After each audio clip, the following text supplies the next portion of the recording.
नमस्कार आम ओडिया कथा जना अजना यूट्यूब चैनल को आपण मानक स्वागत। चलतु पृथ्वीर सबुठ छोट बाइक विषय रे किछि जानिबा। चलतु से बाइक विषय रे किछि जानिबा।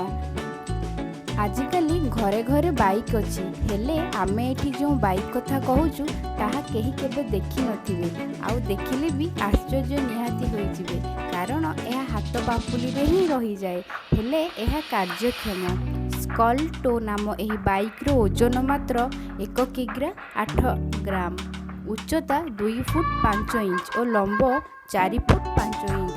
यह घंटा प्रति 2 किमी बेगरे गति करिपारे।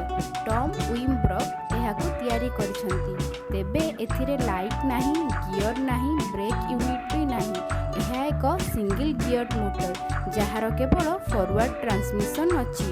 एथिरे स्टार्टिंग यूनिट भी नाही। यह बाह्य मोटर द्वारा स्टार्ट हुए।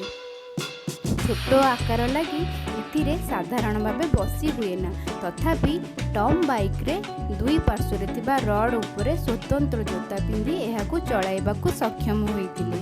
आउ एहा 32.8 फुट पर्यंत एही बाइक को चलाइतिले। जदि आपनको आम वीडियो भल लगुच ताहले लाइक करंतु, शेयर करंतु, आउ ए चैनल को सब्सक्राइब करंतु।